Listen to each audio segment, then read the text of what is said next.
morning, good morning. And to all of you watching who weren't able to be here, maybe you can come another day. It's wonderful here. My name is Pat Conover, for anyone who may not know me. Our wonderful Ken is away this weekend and asked me if I would kind of fill in and do the general stuff. emceeing, he calls it. I said, sure, I'll be happy to. Couple of announcements first. There is an abundance healing workshop today that Jay and, do you pronounce it Ale or Ali? And Ali will be doing. Would you like to come up and talk about it? Or?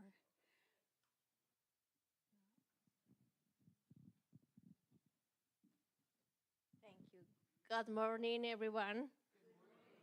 Happy to see you again this Sunday. And we are going to share after the celebration a wonderful abundance workshop.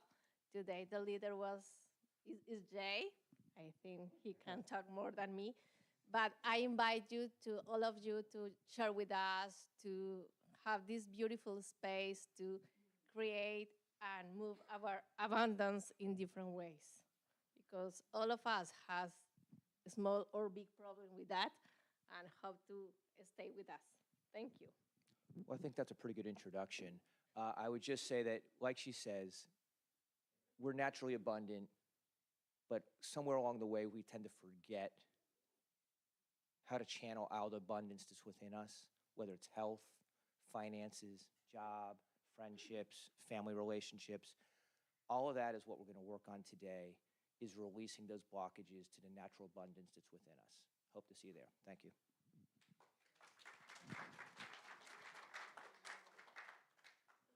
Thank you.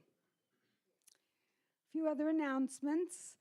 The chair yoga classes, which are a lot of fun, are continuing. Tuesdays, 10 a.m., $15 per class if you have not paid the lump sum amount at the beginning of each session. Lisa, did you have anything you wanted to say? Are you okay? Okay, great. Geeta? I heard you. Yes.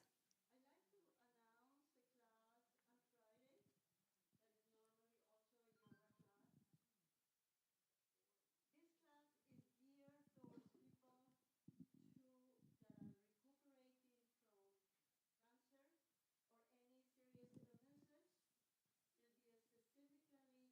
It'll be specifically dealing with awareness of the deeper healing within themselves. It will be meditative.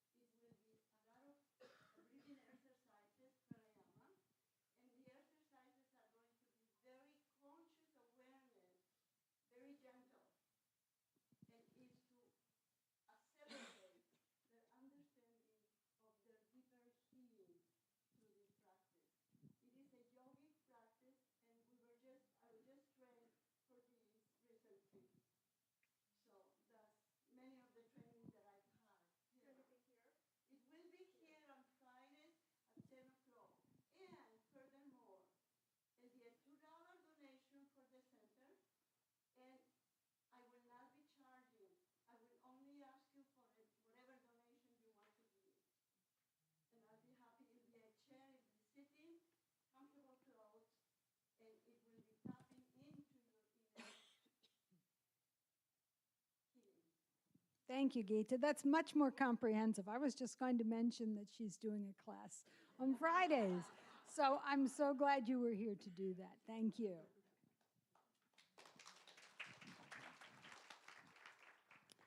And after service today, we have a session at Adventure Golf planned for all of the young people who are here. And if you have a young person at home, you want to go pick them up after service and take them over to Adventure Golf on the island at 11:30. Brenda is going to be kind of coordinating that event, so we hope we can get some kids there. I know two boys are going to be very competitive right here, right?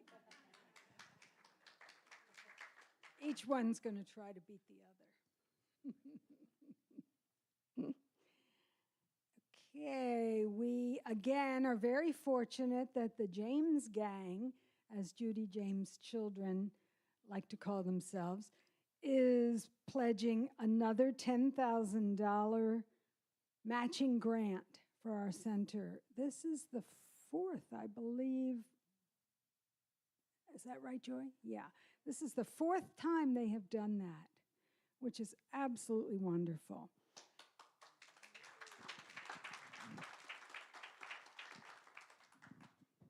It's in their mother's name, and those of you who have been here for a long time knew Judy very well.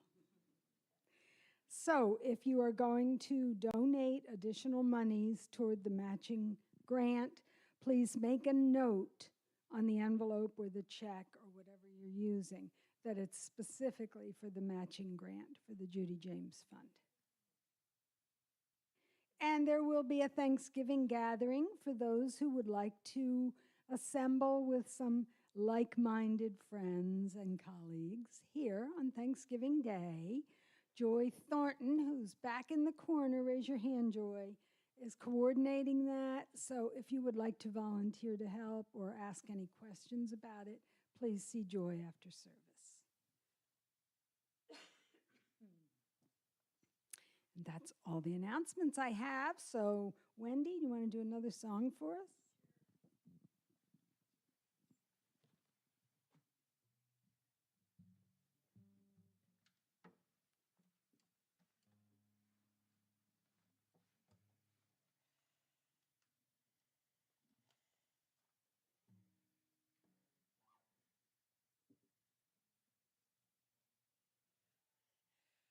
I was saying to a couple of others before the service that I feel like I'm going through the phases of grief leading up to the election.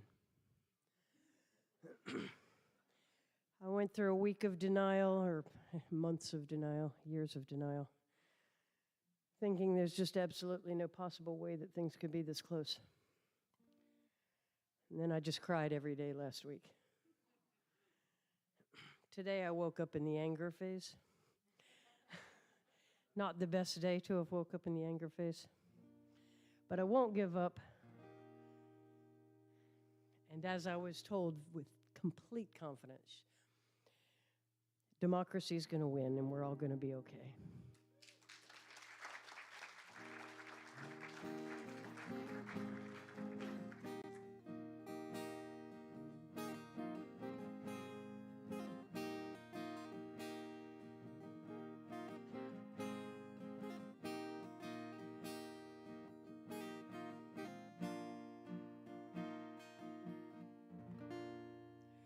When I look into your eyes, it's like watching the sun rise, or a beautiful night sky.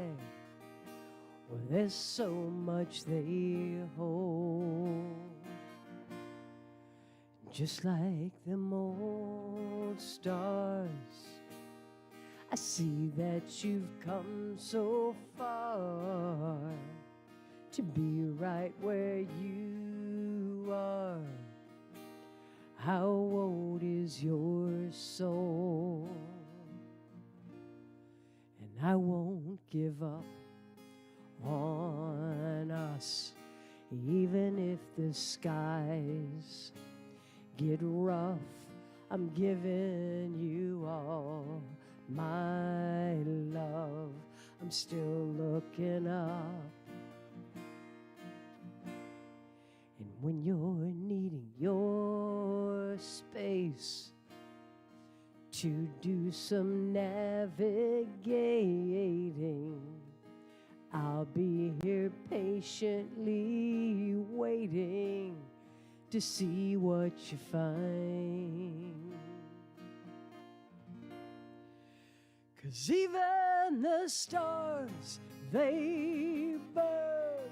Some even fall to the earth, and we've got a lot to learn. God knows we're worth it. No, I won't give up. Well, I don't want to be the one who walks away so easily. I'm here to stay and make the difference that I can make. Our difference is they do a lot to teach us how to use the tools and gifts we've got. Yeah, we've got a lot at stake. And in the end, you're still my friend. At least we didn't tend for us to break. We didn't bend, we didn't burn. I had to learn how to bend without the world caving in. I had to learn what I've got and who I am and what I am. No, I won't give up on us. Even if the skies get rough, I'm giving you all my love. I'm still looking up, still looking up. No, I won't give up on us. God knows I'm tough enough, and we've got a lot to learn. God knows we're worth it, and we're worth it. No, I won't give up on us. Even if the skies get rough, I'm giving you all my love. I'm still looking up.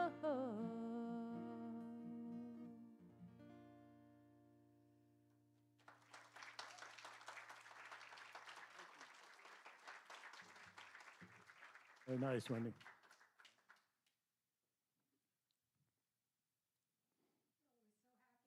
Wendy can join us. She's delightful. And now, the beautiful soul who did our meditation this morning, Maureen, will be doing our a reading and prayer for us.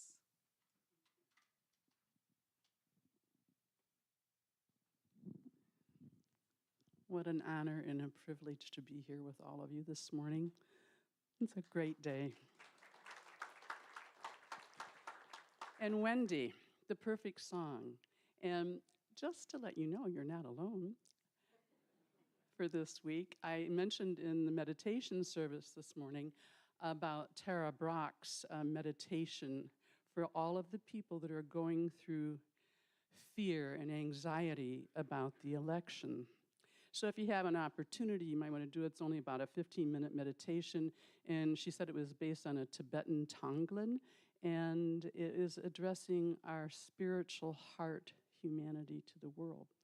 So, and when I saw it was just a couple of days ago, I thought, that's perfect because I was going to do this anyway. And my reading is actually from one of my favorite books, I Am Co-Creating the New Earth. It's a book of invocations by Patricia Cota Robles. So if I can read it from the book, and maybe, I'm going to have to look this way because that's how the light is. The decree for the earth and her nations. In the full power and authority of the beloved presence of God, I am. We, the children of earth, humbly come to the heart of our Father, Mother, God, to invoke into the physical plane of earth the most intensified activity of God's will ever manifested in the history of time.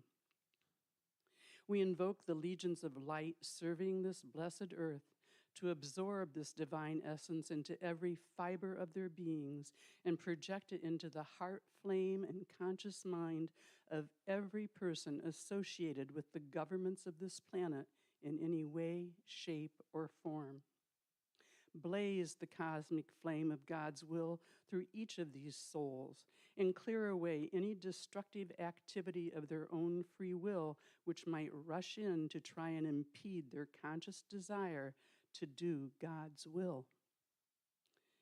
Help them to become and remain obedient to the law of harmony and to be God in action at all times. Seal all governmental positions individually and collectively in the radiance of God's will. Reveal through illumination's flame the divine purpose and plan for each office and each individual, and give to each person the spiritual courage and desire to fulfill that plan perfectly. Let the will of God be manifest in, through, and around all the governments of the world, now and forever. Let the light of God that is eternally victorious illumine and lead all humanity everywhere. We consciously accept this manifesting now as we call. And so it is. Beloved, I am. Pretty good plan, don't you think? Oh. So let us turn with them in gratitude for the grace of God, the Holy of Holies, here right now, present among each precious heart, sitting in these chairs, tuning in everywhere. Let this consciousness be within us and let it flow outward into the world, radiating the light that is blessing this earth and knowing that all governments are being lifted up in consciousness and the hearts of all of those are being touched and opening to kindness, peace, love, compassion, all of the things that are perfect for our world. Let us know that it is happening and that this center is very, very active in this work and that it is ongoing through each person here. All of the people that are involved in making this place run. I thank you. I am grateful. And it is each and every one of us. So I know as we go forth into the wonderful message from Nick and the music and everyone here just spreading their love, I am so grateful and thankful. And I love you all. And so I let it be. And so it is. Amen.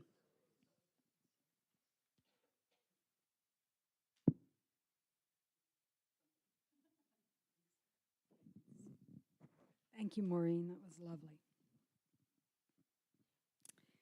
And now we have a special treat. Nick Blakely, who is a member here, will not be doing his Elvis impression today, unfortunately. That's the special treat. But he will be delivering a wonderful talk for us. So enjoy every minute of it. Thank you, Pip. Thank you. Good morning, everyone. Everybody's mentioning something that is going on next week. What is happening? I was focused on today, but maybe my talk today will add some light to what's going on next week. I certainly hope so. Anyway, I am so honored that Ken asked me to speak today. And you know Ken, he has a wonderful sense of humor. And I was kidding him and I said, hey, Ken, I've got this Elvis outfit that I'd like to, cash in on. I, use it a little bit more. What if I do the service as Elvis? And I was kidding. And Ken said, yeah, go ahead. Truthfully, I did not know if he was kidding or not. And I was ready to say, without a prayer, man ain't got a friend. And without a prayer, the day will never end. But I decided to wear this costume instead. Anyway, ladies and gentlemen, I am so happy to be here today. And the talk that I kind of have been planning for a while, because Ken and I have talked, and he said, would you be able to do a service sometime in case I need it? And I said, sure. And the talk that I was going to do, and I'm going to do today, is about patterns. Patterns. And in doing a little research for the talk, I said, well, let me go to AI. Let me go to ChatGPT and ask, what is the importance of patterns in our lives? And it came back some interesting things, some things that I thought about, and some things that led me to further think. And it said recognition and prediction, patterns enables recognition. And patterns are extremely important.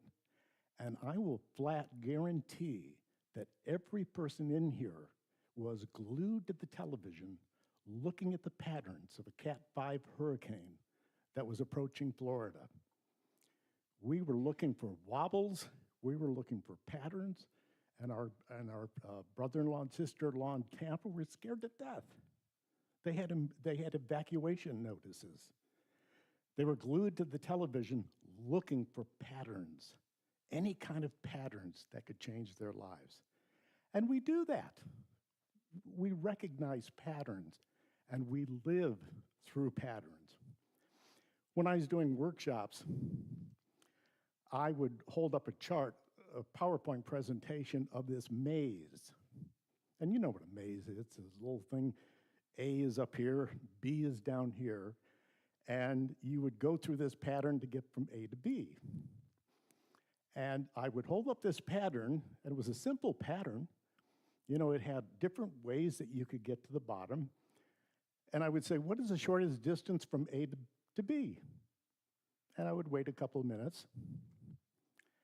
And then I would show another pattern. This is what some people chose, and this is what other people chose. And I said, that's good. But my question was, what is the shortest distance? The shortest distance is a straight line. It wasn't going through a pattern, but we go through patterns because we're comfortable with patterns. That's what we know.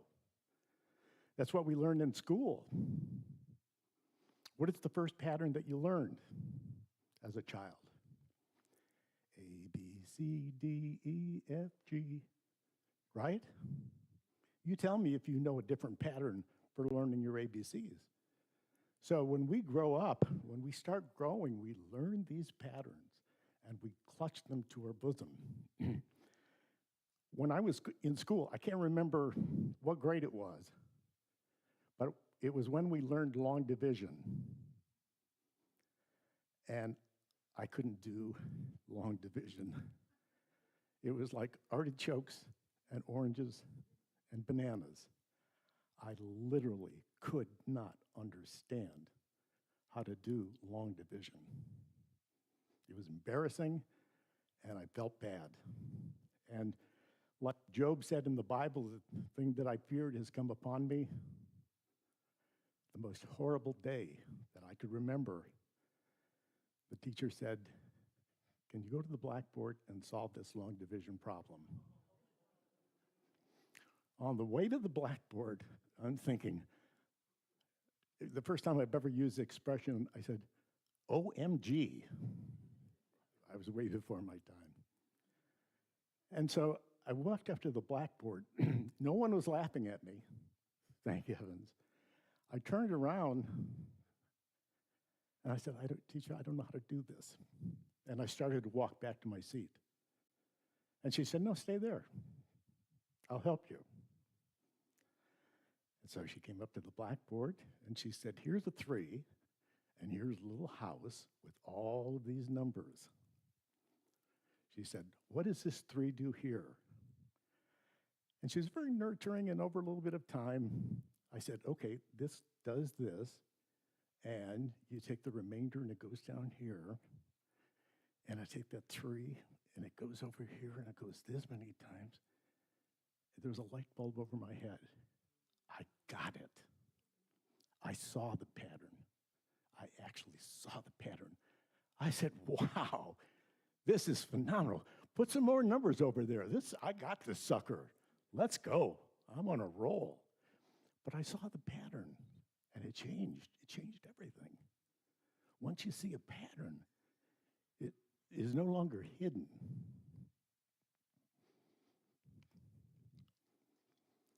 I grew up in Detroit, and it was a wonderful time to grow up in Detroit in the 50s and 60s. Most of you weren't here at that time. But I remember my mother saying, my mother was a single parent, 3 children, and I know it was rough for her. But she said, I remember listening to a radio program, and the other voice on the radio said, if you've come to the end of your rope, let go. If you've come to the end of your rope, let go. And the voice was Eric Butterworth. And from that moment on, we started going to the Unity Church in Detroit on 2nd Boulevard. The Unity Church was this magnificent white building. You felt uplifted just walking in. And I heard the words of Eric Butterworth over and over again. They were wonderful words, but I was a child of 5. And what kept my interest were the patterns on the wall. There were these beautiful gold squares, 4 across, 4 down. In my mind, I would keep on playing with this pattern over and over again. I'd go up and down and across and through. And at least I wasn't being squirmish and interrupting anybody. I was kind of watching these patterns and listening to the words of Eric Butterworth when he would say, we don't see things as they are. We see things as we are. And when we change our thought, we change our life. When we change our words, we change our life. Even as a kid at 5 years old, it sunk in somehow. I remember those words. And I remember going into Sears and Roebuck's. That's what it was called back in the day. Remember they had those huge catalogs? You buy anything. As a matter of fact, somebody in St. Augustine bought a house, and there's a historic house that was purchased at one of the catalogs. Anyway, I walked into Sears and Roebuck's. There's a huge sewing department.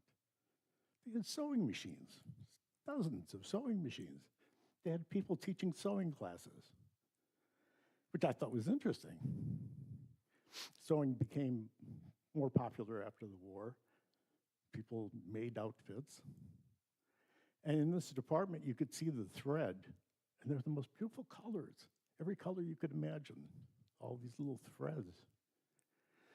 And there were racks of patterns, Vogue patterns, McCall's patterns, Simplicity patterns. You could make shirts, you could make pants, you could make suits, you could make anything. And what you would do is you would take these patterns, you would go home, put them on a table, you'd cut out the material, then you'd sew it together. And if you did it right, it would look like the pattern that was on the cover of the piece of, the pattern sheet. Well, if you will allow me, I want to tell you some stories about patterns. That's a physical pattern. We have patterns that are a little different. When we have experiences in our lives, we take that pattern and magnetically draw it to us, and we keep those patterns. They might not be visible, but they're real. They're the patterns of our lives. My mother worked at the Wolverine Hotel in Detroit, and the Wolverine Hotel was a Black-friendly hotel. What do I mean by Black-friendly? The clientele that came in to the hotel were groups like Duke Ellington Orchestra, Count Basie Orchestra, Ray Charles and his band. Motown people came in, show people came in. Barbra Streisand was doing summer stock, and I'll guarantee you that Barbra Streisand has a book on her shelf that my mother gave her. That book was called The Prophet. It's a book you don't usually get rid of. And sports teams came in. There were the Red Wing players that the opposing teams would stay there. The Detroit Lions, the opposing teams would sometimes stay there. Detroit Pistons, but especially the Detroit Tigers. I love the Detroit Tigers. Lou Berberette, Red Wilson, were staying at the hotel, and they friended me, and they took me to a few games.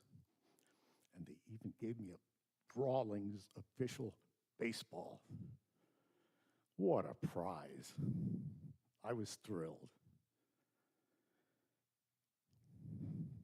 See, I wanted to be a baseball player. I thought that was my destiny. I loved baseball. I listened to the Detroit Tiger games all the time. They didn't broadcast them on TV.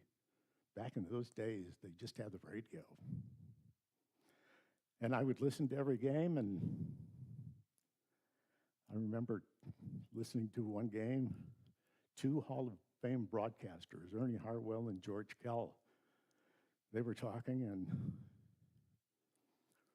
Ernie Hartwell said, "The Yankees are in town." I was having dinner with Roger Maris, Al Kaline, and Mickey Mantle. And I said to Roger Maris, I said, "Roger, I hope that you hit the 61st home run in Detroit tomorrow, but the Tigers win by 1 run." And I thought that was so clever. I told you my mother worked at a hotel, so I was familiar with the hotel scene in Detroit. So the next morning, I ran down to the Sheraton Cadillac Hotel where the Yankees were staying. And I walked up, and they had these huge brass revolving doors. And I have to admit that those doors I was familiar with because I used to go round and round and round and round and round until I got almost dizzy. Hey, I didn't have the internet back then or video games. This was exciting. And as I was walking up, these huge baseball players were coming out of those doors. There was Mickey Mantle, and there was Roger Maris. So I walked up to Roger Maris, and I said, "Mr. Maris, I hope you lose tomorrow." And that's all I got to say. Mickey Mantle grabbed my shoulder and pushed me to the curb. He said, "Get the hell out of here, kid." So there I was at the curb, kind of not knowing what happened. But I'll tell you how I felt. If you ever seen a cartoon character where the cartoon character melts and just kind of goes into the sewer drain, that's how I felt. What did that do? Set up a pattern. Set up a pattern that I had to deal with for years. I was afraid to speak. I avoided conversation. I didn't want to interject any of my thoughts because I didn't think people would, I thought I was going to get a bad reaction. I thought Roger Maris was going to come out of the curtain and say, "Get the hell out of here, kid. You don't have a right to say anything." That's how I felt. It was a pattern. Good news and the bad news. Bad news, they didn't have to do that. These are grown men in the top of their career. They have money, they have fame, they have wealth. They could have easily said, "Hey, Tigers are a good team, but we're going to win," and moved on. Been a whole different story. Good news is I had some spiritual understanding. I had some frame that I'm not going to let this get me down. I'm not going to let this pattern stop. You know, every time I hear the good news, bad news scenario, I think of Fanny and Lucy. And Fanny and Lucy were softball players. They love softball. They play twice a week, every week. And Fanny got sick. And she deteriorated. And she was about ready to make her transition. And Lucy said, "Fanny, we've been such good friends. You're such a good person. I know you're going to go to heaven. When you go to heaven, can you come back and tell me what it's like?" And Fanny said, "If I can do that, I will do that. I love you so much." Well, Fanny made her transition. Months and months later, Lucy woke up in the middle of the night to the sound of celestial music. And the colors wafted in the room were green and translucent yellow and pink. And she said, Fanny, is that you? Fanny said, yes, I come back. She said, what is heaven like? Fanny said, well, I've got good news and I've got bad news for you. And she said, oh, bless your heart. What is the good news? Tell me the good news. And Fanny said, well, the good news is you're not going to believe heaven. It's a wonderland. I play baseball 3 or 4 times a week. We have what you would look like, it looks like a stadium. They have banks of lights that shine down day and night. We can play anytime. The outfield, the grass is greener than you can even imagine, cut perfectly. The infield is so rich brown. It's like powder. Every time a ball bounces, it's a true bounce. You know how to play it. Every time you put your foot on the base, a little white powder comes up, just pristine white. It's always 75 degrees. And then put a new ball in. Every time a new batter comes in, brand new white ball. Lucy said, my God, that's gorgeous. That's beautiful. That's good news. What is the bad news? Danny says, you're pitching Tuesday.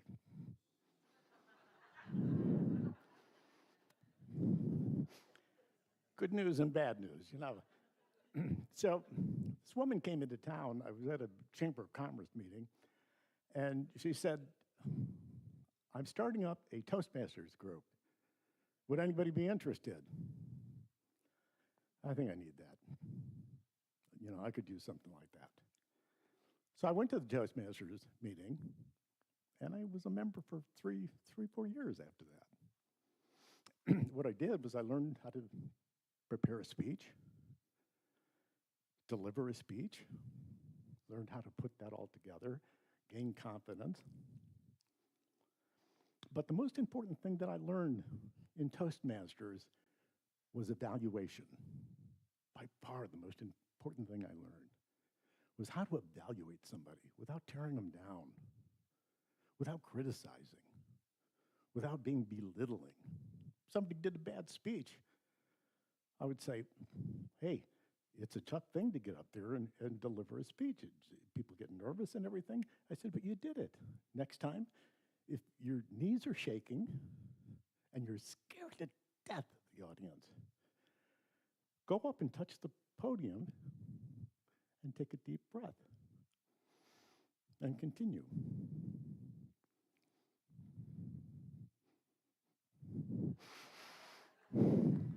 Thank you. You know, it's like when an infant starts to walk. You know, say, ew, come on, let me help you. That's the first step. You know, come on, you do it again, get up and talk again. You know, say, hey, get up again, you little dummy. I don't know if you're going to make it or not. You're always encouraging. Let's try. Let me help you. We were in Capri, Italy, and at the top of the mountain, there's a healing center. People from all over the country came to this person to be healed. And he passed away long before we were there, but I'll never forget what's on the wall. I took a picture of it. It said, people don't need medicine as much as they need encouragement and support. People need encouragement and support. And I learned that in Toastmasters. Simple things you could say to encourage people, to support people. And that's what we do at this church. You know, we're here supporting each other. We're here encouraging each other. Another quick story. I was in Florida visiting my mother, and there was a storm that was stalled out in the Gulf of Mexico. And I said, well, now's a good time to go do my laundry. Get this done, and I can enjoy the rest of the day. And so I packed up my laundry, went into the laundromat, put my clothes in, got them washed, put them in the dryer. And as this dryer is tumbling, the rain starts. And it seemed like with every single cycle, the rain got worse. It got dark. Then it started thundering. Then it started lightning. Then a torrential downpour. And if you live in Florida, you know what a downpour is like. It's horrible. It's scary. And then the lights went out. No electricity through the whole shopping center. And the person who was running the laundromat said, this could be hours and hours. So I decided to pack up. I said, I'll come back later. Put my thing in the garbage bag, started driving down the street. I quickly said, this is a disaster. I had 1 mile to go on my route. There were down power lines. The trees looked like they had been snapped off and thrown into the street. I had to 5 miles an hour maneuvering around the street going home. When I got home, I said, my God, this is awful. This is terrible. This is a disaster. My God, ain't it awful? And I said, what can I do? What can I do? And so I said, well, I can get a garbage bag and start picking up and cleaning up and throwing stuff in the garbage bag, and that's what I can do. So as I'm doing that, the words come to me, and I swear they were Eric Butterworth. This is the day the Lord hath made, and we will be happy and rejoice in it. I'm going, what? This is a disaster. And then the words came again.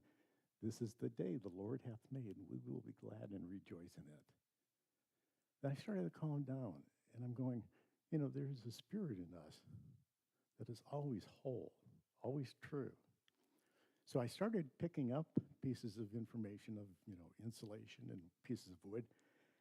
And I said, let me be the lamp that lights the world. Let me show the goodness that is in me and bless what is happening in the world. I can't do anything about what has happened, but I can bless the situation. I can be the light that shines. So allow me to do that. And what that did is it changed the pattern. The day is only a day. But how you feel is so very important. How you think about what you do in this day, the value that you have on your spirit, the value that you have for peace. We're going through what we're going through next week. We don't have control over it, but we have control over us. The pattern that you set next week is the pattern that will give you peace, the pattern that will give you a feeling that this world works. I'm whole. I'm very grateful that you're here, because what you're doing is you're changing a pattern. And just to end with something that affects me every single week here, that does change the pattern in my life. I listen to Ken's words, and I clutch them to my bosom. I know they're true, and I experience that, and I use them every week, and I tease my wife with them. I'll look at my wife and I'll say, your life is not a problem to be solved. It's a miracle unfolding. I have never heard truer words, and so it is. Thank you. Thank you.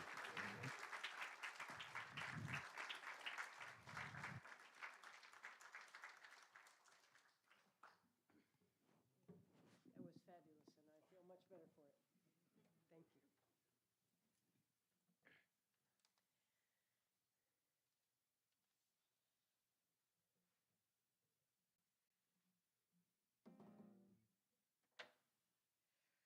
You can help me out on this.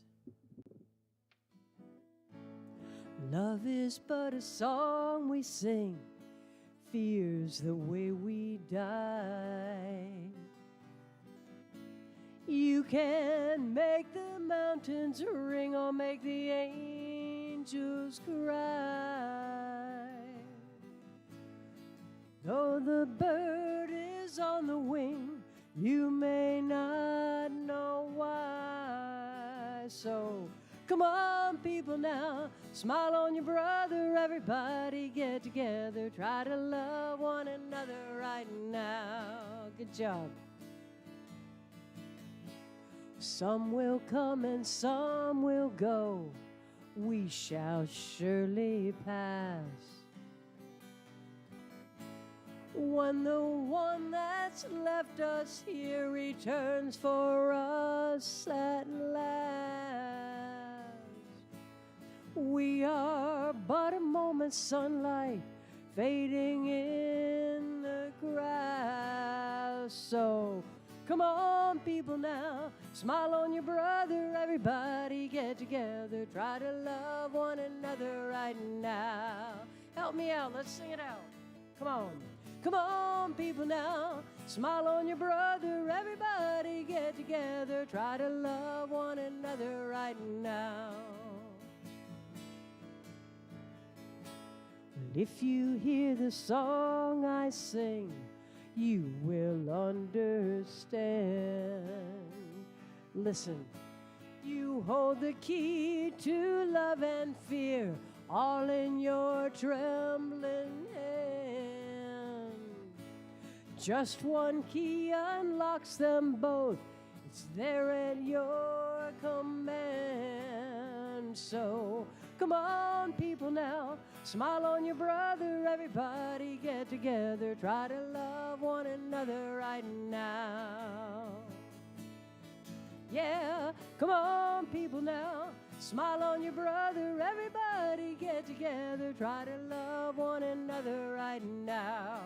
Try to love one another right now. Try to love one another right now. Right now, right now.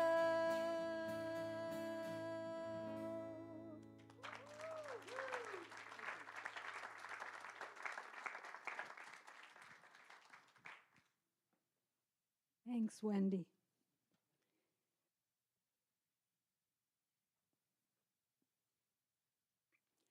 As you know, there are several ways you can assist our center to continue to have it bless those of us who are here, to bless the community and the world. One way, of course, is to volunteer. We always need volunteers. Another way is to keep us in your prayers. And a very important way is to help financially as well. So, as our ushers go around with the not baskets, what are they? Metal bowls, whatever. I invite you to repeat after me. I live in a universe of abundance. As I freely and joyfully give, I join in the divine flow, and all I share with life returns to me multiplied abundantly. And so it is.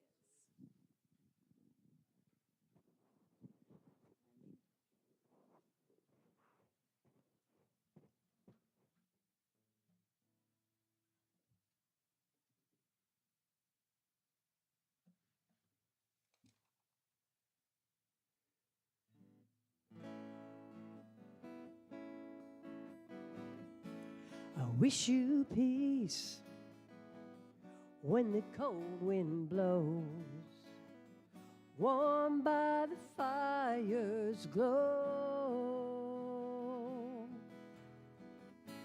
I wish you comfort in the lonely times, and arms to hold you when you ache inside. And I wish you peace when times are hard, a light to guide you through the dark.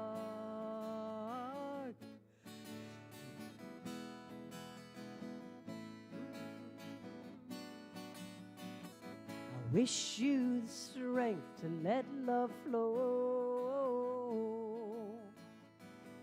I wish you the strength to let love glow. I wish you hope when things are going bad, kind words when times are sad. I wish you shelter from the raging wind and cool waters at the fever's end. And I wish you peace when times are hard, a light to guide you through the dark. When dreams are high but you're feeling low, well, I wish you the strength to let love flow.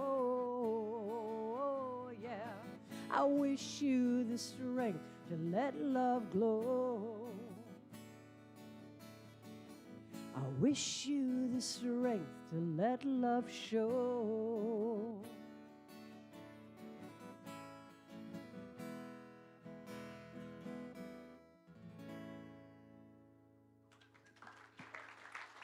Thanks, guys.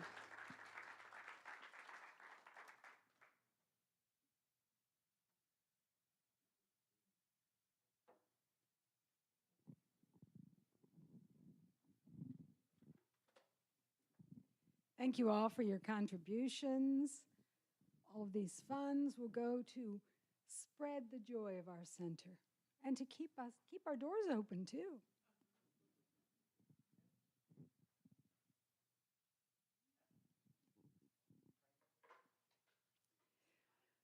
And now join me in the closing prayer.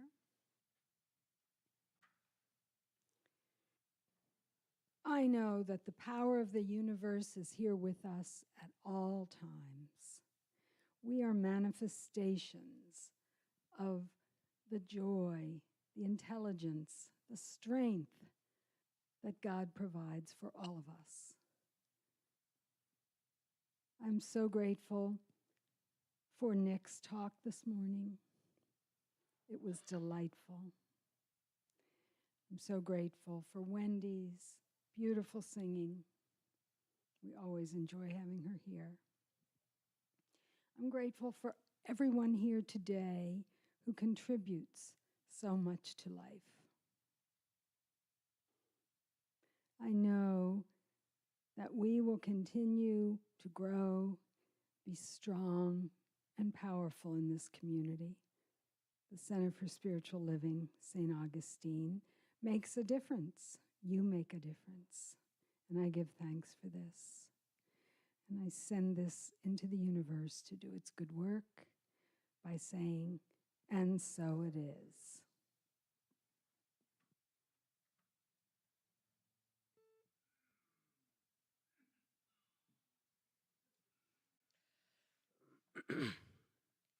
Been out on the road. I haven't been here for a long time, but hopefully you all remember how I end every time I'm here. So help me out on this one, because boy, do we need it right now. And as you sing this with me, I just want everybody to remember, not just as you're singing, but as you leave here and throughout the next 9 days and beyond, because we're not going to know any results in 9 days, that we have a whole lot more in common that once separates us. Don't lose sight of that.